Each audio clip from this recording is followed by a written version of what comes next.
मेरे श्रोतागण, मैं आज आपको नवम भाव से संबंधित कुछ विशेष जानकारी देने जा रही हूँ कि नवम और पंचम भाव जो होता है वो हमारे इष्ट को बताता है कि आपके जीवन की दिशा और दशा बदलने वाले कौन से जातक आपके जीवन में जुड़ेंगे, जिससे आपके जीवन में आपका दिशा बदल जाएगी, आपकी भाग्योन्नति का क्रम चालू हो जाएगा।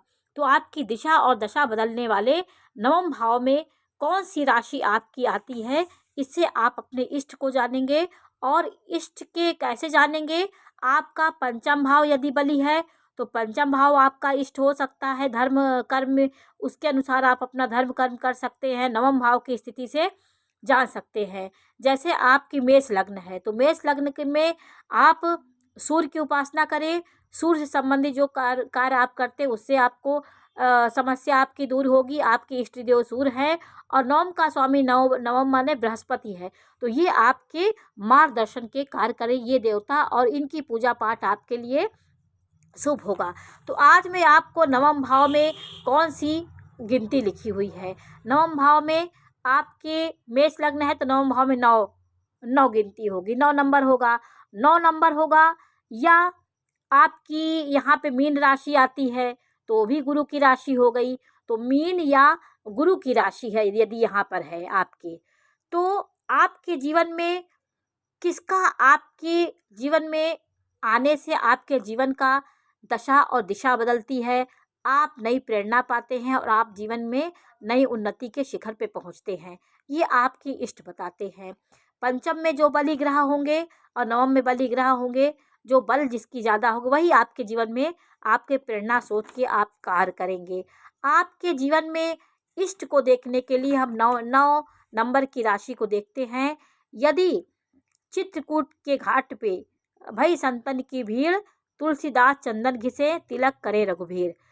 और तुलसीदास को इष्ट के रूप में भगवान मिले थे और तभी से उनके जीवन का एक अलग दिशा हो गई। तो ईश्वर की तरह आपके जीवन में कोई आपको मिलेगा। जैसे हनुमान जी उनसे मिले और हनुमान जी ने उन्हें बताया कि चित्रकूट के घाट में ही भगवान राम आते हैं। और तभी तुलसीदास जी वहाँ जाकर के चंदन घिस रहे थे और 2 युवक के रूप में भगवान राम और लक्ष्मण जी आकर के उनसे तिलक लगवाए। तो पंचम भाव और नवम भाव से आपके इष्ट को जानने की आप जान सकते हैं। आपके नवम भाव में कौन सी राशि है, इसको पहले आप जानेंगे।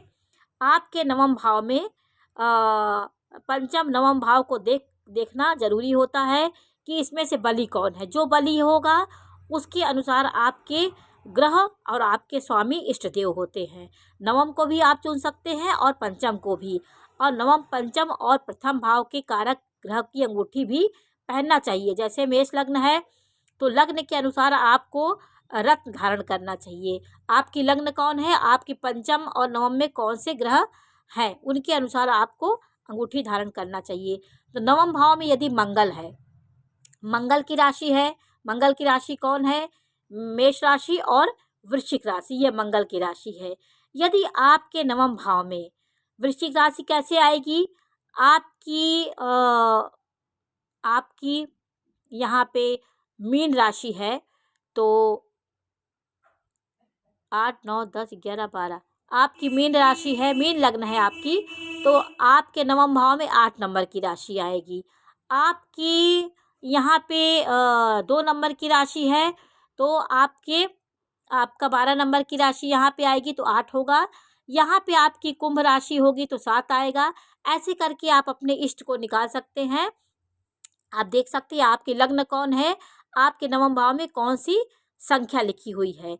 यदि मंगल की राशि 1 और 5 नंबर की 1 और 8 नंबर की राशि होगी यहाँ पे नवम भाव में, ये नवम भाव होता है। नवम भाव में आपके नवम भाव में 2 1 और 8 नंबर की राशि आएगी तो आपके जीवन में अपने भगवान के रूप में आपके जीवन में कोई ऐसा जातक जुड़ेगा जो आप हठ योगी होगा, जिससे मिलने से आपके जीवन में नई ज्ञान आपको मिलेगा, नई प्रेरणा मिलेगी, नया उत्साह मिलेगा और जीवन की नई दिशा आपको मिलेगी।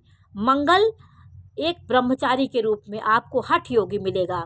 मंगल भगवान हनुमान जी हैं, तो ब्रह्मचारी और हठ योगी जातक के जीवन में कोई ऐसा प्रेरणा स्रोत जातक मिलेगा जो आपके भाग्य को बदलने में सक्षम होगा। और यदि आपके नवम भाव में 2 नंबर की राशि और 7 नंबर की राशि आती है तो आपके लग्न के अनुसार होगी। आपकी जो लग्न होगी, आप अपने नवम भाव को देखिएगा, आपके नवम भाव में कौन सी गिनती लिखी है। 2 नंबर 7 नंबर की राशि होगी यदि यहाँ पे, तो स्त्री के रूप में कोई आपको देवी मिलेगी जो आपके स्त्री के रूप में मिलेगी, चाहे वो माँ के रूप में मिले, किसी के रूप में कोई स्त्री के द्वारा आपके जीवन की भाग्योदय होगा। या स्त्री के आने के बाद हो सकता है, या माता के द्वारा, या कोई आपकी उन्नति में आपकी स्त्री आपकी सहयोगी हो सकती है। तो आपके भाग्योन्नति में आपको एक दैविक शक्ति आपकी काम करेगी। वो स्त्री आपके जीवन में नया चमत्कार लाएगी। वो माँ के रूप में हो सकती है, पत्नी के रूप में हो सकती है, कोई और के रूप में हो सकती है, जो जिसके आने के बाद आपके जीवन का कल्याण होगा। यदि यहाँ 2 और 7 नंबर की राशि नवम भाव में होगी तो। यदि आपके जीवन में नवम भाव में आपकी 3 नंबर की राशि और 6 नंबर की राशि है, तो आप कोई नवयुवक जातक होगा जो बाल पर लिए होगा, जिसकी प्रेरणा से आप बहुत आगे बढ़ेंगे। वो आपका बच्चा भी हो सकता है, उसकी कृपा से आपके जीवन में नया चमत्कार आ सकता है। नवयुवक के माध्यम से आपके जीवन में उन्नति होगी। भगवान श्री राम के रूप में भी आप उनको देख करके आप उनकी उन्नति कर सकते हैं। युवा श्री रामचंद्र जी जैसे श्री रामचंद्र जी की हो सकते हैं, कोई ना कोई रूप में युवक के रूप में आप चाहे कृष्ण को मानेंगे, चाहे युवक रामचंद्र जी को, उनकी प्रेरणा लेके आप आगे बढ़ेंगे। या कोई ऐसा बच्चा होगा या युवक होगा जो आपको प्रेरणा देने का काम करेगा। यदि यहाँ पे 5 नंबर की राशि हुई, अगर 5 नंबर की राशि हुई तो कोई संत आपके जीवन में आपका मार्गदर्शन करेगा, जिससे आपके जीवन की दिशा और दशा बदलेगी। इष्ट संत के रूप में कोई बहुत बड़ा आपको ज्ञानी व्यक्ति मिल सकता है, जो आपको कोई ऐसी बात बता देगा जिससे आप जीवन में उस प्रेरणा से मार्गदर्शन आपका करेगा और आप आगे बढ़ेंगे, आपके जीवन का विकास होगा। यदि यहाँ धनु राशि आती है, जैसे यहाँ पे मेष राशि धनु राशि आई और 12 नंबर की राशि यहाँ पे होगी, तो कोई आपका बुजुर्ग संत आपके जीवन में आपके जीवन का कल्याण करेगा। एक बुजुर्ग व्यक्ति ही इष्ट के रूप में आपको मिलेगा और आपके जीवन का बेड़ा पार करेगा, नई ऊर्जा आपको देगा, जिसकी प्रेरणा से आप आगे बढ़ेंगे। यहाँ पे 10 नंबर और 9 नंबर 11 नंबर की राशि है। यदि आपकी वृषभ राशि है तो यहाँ पे 10 आएगा। आपकी 3 मिथुन लग्न है तो यहाँ पे 11 आएगा। इसी प्रकार आप अपने लग्न से देख सकते हैं कि आपका नवम भाव में कौन सी संख्या आ रही है। यदि यहाँ पे 10 नंबर लिखा होगा या 11 नंबर होगा, दोनों शनि की राशि है, तो शनि का यहाँ पे कोई राशि होगी 10 या 11 नंबर की राशि होगी, तो कोई फकीर के रूप में आपको इष्ट मिल जाएगा और वही आपके जीवन की सही दिशा, सही राह आपको देगा और आप उन्नति के शिखर पे पहुँचेंगे। उसी के मार्गदर्शन से आपके जीवन में नया चमत्कार होगा। तो ये आपके नवम भाव में कौन सी संख्या, ये आपको जानना होगा, क्योंकि आप पहले अपने लग्न को जानिए। आपकी लग्न कुंडली तैयार होती है, जहाँ चंद्रमा लिखा होता है वो आपकी राशि होती है।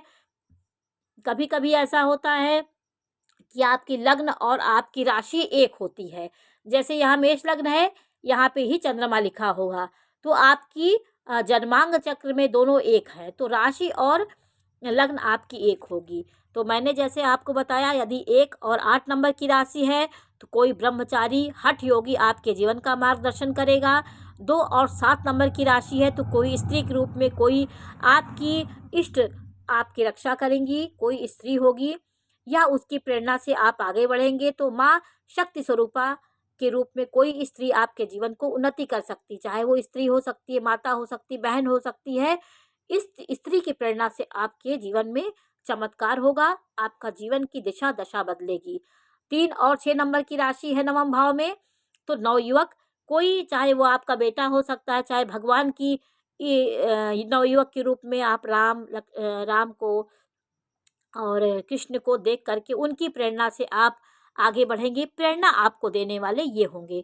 5 नंबर की राशि, कोई संत महात्मा की दिशा से प्रेरणा से आप आगे बढ़ेंगे। 9 और 12 नंबर की राशि, तो कोई बुजुर्ग संत आपकी रक्षा करेंगे। ये आपके नवम भाव के संख्या बताती है, कौन सी संख्या आपको है।